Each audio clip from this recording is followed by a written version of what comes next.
Good afternoon and thank you for joining us. I'm Brooklyn Joyner and this is the Maroon Minute for Wednesday, February 8th.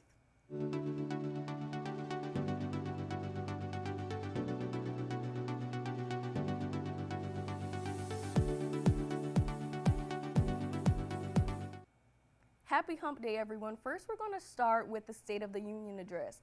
President Biden's State of the Union address was last night, where he kept repeating the phrase, "Let's finish the job."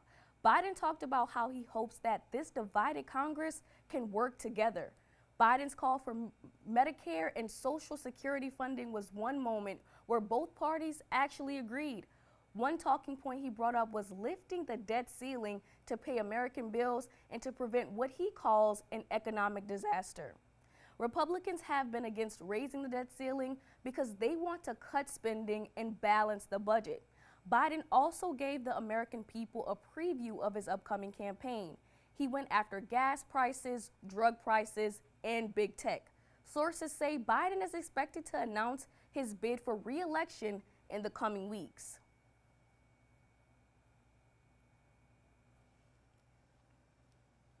It's no secret that during Mardi Gras parades, beads build up. Reporter Alexis Maroney sat down with folks that are doing their part to clear the clutter.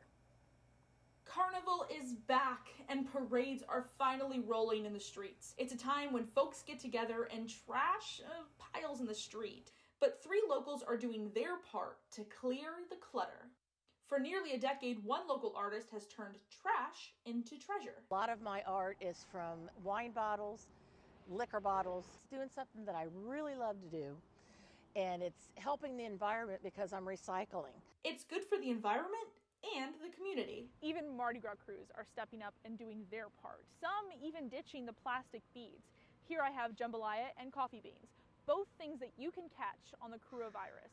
They're made here locally. Like the soaps, I believe, are made by somebody in her garage. That's right, soap. Talk about a cleaner option. Now take out your phone. The eco-friendly throws have QR codes. Scan it and you can find out exactly how they're made. Over on Magazine, Epiphany Throws has the greener gear. Plastic is not just a reflection of New Orleans and Mardi Gras. Like, we're more than that. They sell sustainable, upcycled accessories. It's things that you can wear all year round. These are from discarded costumes. People only wear their Mardi Gras costume typically once and then they just throw it out. So the point is to show people that sustainability can be fun, but also that there's so much local talent here and like so many ways to rethink fashion and Mardi Gras and just fun in general. So whether you're supporting local artists or opting for more sustainable throws, there's a way that we can all do our part to put the green back in purple, green, and gold. This has been Alexis Maroney reporting. Thank you so much for that story, Alexis. I really hope that I'm able to catch a headband or maybe even a bag of beans. Be on the lookout for those sustainable throws during the coronavirus. Have you seen the middle of campus? It kind of looks like an eyesore. The construction on campus has been ongoing since the beginning of the year. Reporter Celab Morlier is at the scene to show the progress that has been made. Caleb? Thanks, Brooklyn. I'm currently standing atop side of Palm Court right now, and as you can see behind me, the new Tom and Gail Benson Chapel site is supposed to be underway. Students are upset, however, that not a lot of work is actually being done. Take a look at this picture. This is a picture of the construction site at the start of the fall 2022 semester compared to now. In an interview with the Maroon, Chief Operating Officer and Senior Vice President of Finance and Administration at Loyola, Carol Markowitz, says that construction was halted in the middle of the fall 2022 semester due to the cost of construction materials.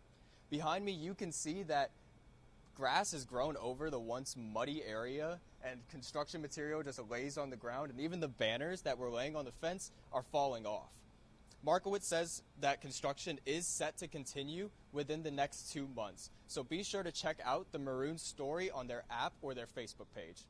This has been Caleb Morlier reporting. Back to you, Brooklyn. Thank you, Caleb. Moving on to some of the better parts of Loyola, the Loyola Society for Francophone Culture is having movie night tomorrow at 7 p.m. They're going to be watching Varda by Agnès, a documentary about Agnès Varda, who is a renowned French director. If you come, there will be free food. The event will be in the multimedia room in the library. Happy Black History, everyone. This month is Black History Month. Every day we want to recognize historic Black figures. Today's figure is poet Alice Dunbar Nelson. She was born right here in NOLA in 1875. Nelson would grow up and go to Straight University to become a teacher. At 20, she would publish the novel Violets and Other Tales. Her works often talked about life as an African-American woman, as well as sexuality and racial oppression.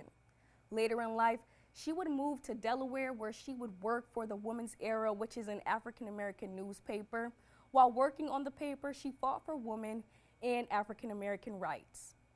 She would also help campaign for the Dyer anti-lynching bill, which unfortunately did not pass. She passed away in 1935 at the age of 60.